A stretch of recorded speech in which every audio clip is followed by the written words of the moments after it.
Yo, what's up? It's Flux. I just wanted to show y'all a quick way of taking your drum breaks and saving them for future use in a way that's really intuitive and will really speed up your workflow.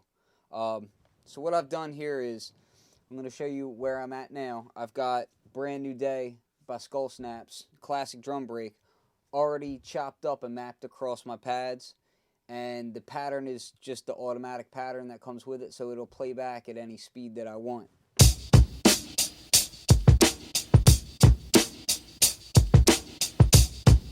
So the cool thing about that is you can go back and rework your drums however you want, whatever. But the way that I'm saving it is I'm going to save this out so that at any time when I'm working on a beat, I can always recall this group, and it's going to have all those drums right there already mapped out, have the pattern, or you can load it without the pattern and create your own.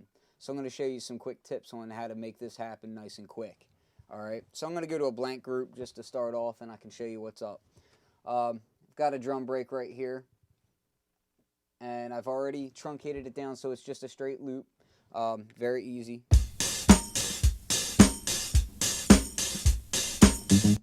All right. So what I'm going to do is, first thing I want to do is I want to set my polyphony on this pad to 1, just so that when I'm editing it, I can, have it not be triggering over top of itself. Sampling, edit mode. All right. I can see that I've got my loop there, and everything looks good, no problem. Gonna go into slice, all right, and I'm in 16 slices mode, split. Now what I want to do is I'm just looking at my transients here. I'm gonna actually zoom in a bit, and you can see I like to leave just a little bit of a gap in between. So I tend to spread them out just a little bit. I like a little bit of air on my drums. I find that a lot of times, if you slice too quick up to the transient, you don't really get the breath that you need on the drum to just give it that live gritty sound. So I'm always kind of watching out for that, and also for the end of the cutoff. Just watch out for that. Now you can use transient slice on this as well, but I find that transient slice tends to have an issue with being a little too close to it for what I like anyway. So it's looking pretty good right about now, and I can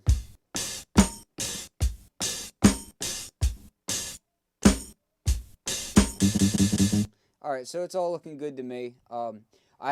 Because it's a perfect loop, I have each drum hit on its own 16th note, which is each pad. So that's going to give me freedom later on to kind of play around and do what I want. Now I'm going to hit apply to, and then I'm going to select my group, a blank group, which is D. Okay. Now another quick tip about this is, me personally, I do a lot of live drumming and whatnot. So I don't really like the fact that when I apply my slice to a group, or even to a pad, the automatic pattern defaults the velocity kind of low. So you see this velocity here? Now, because I've sliced everything out to a group, I would have to tediously kind of go through each pad and raise the velocity, but there's a much easier way of doing that. So what I'm going to do is I'm going to press select on my hardware, and then up in the upper left screen, I'm going to press events. Okay. Now that I have events selected, I'm going to press all. Now all these pads are highlighted, and along with their velocity. So I only have to just drag this one velocity up, and now everything will play back at full velocity. I'm going to go back and mute that first group that had the Brand New Day on it. I'm going to hit restart, and it's going to play this pattern.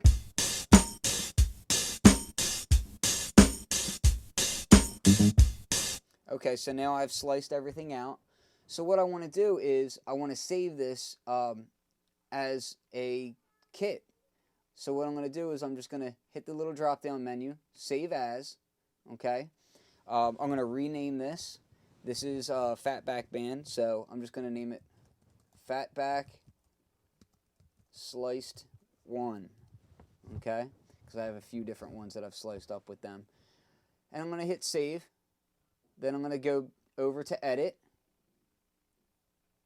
Actually, I'm going to go into my groups area first, and I'll just type in fat.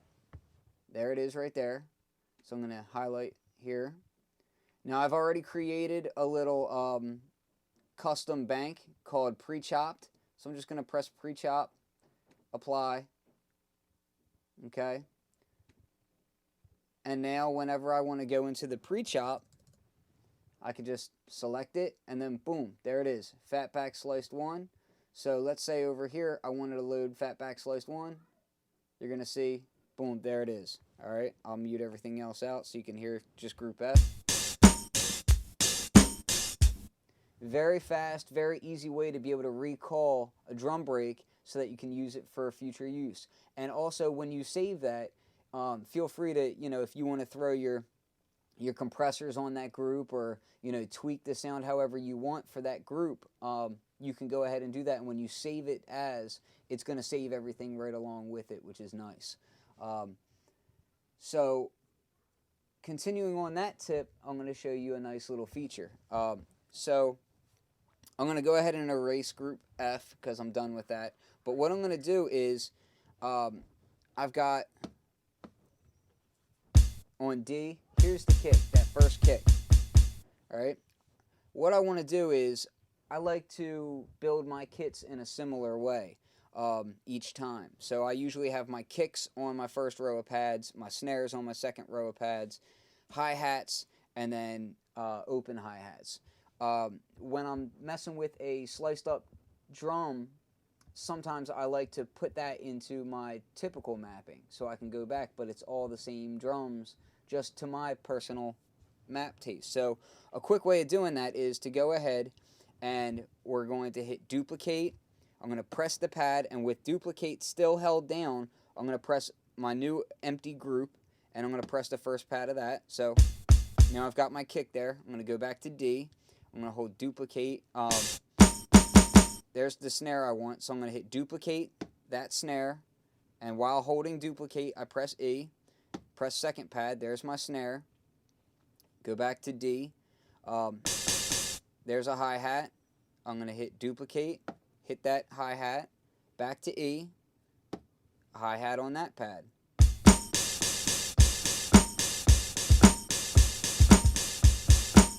And I can go forth, and map this out however I want, and then go ahead and save that group under a different name as, say, Fatback Flux group. And it's going to save everything as it is, so that if I want the tweaked mapping, I can load it up that way, or if I want the original mapping, I can go and load it up the other way. But that way, I'm not wasting time re-chopping up, the same drum breaks, because, look, everybody loves Brand New Day. You're going to use it more than once. Why not save it, And it's a quick way of, calling up your drum sounds. So, I hope this helps. Peace.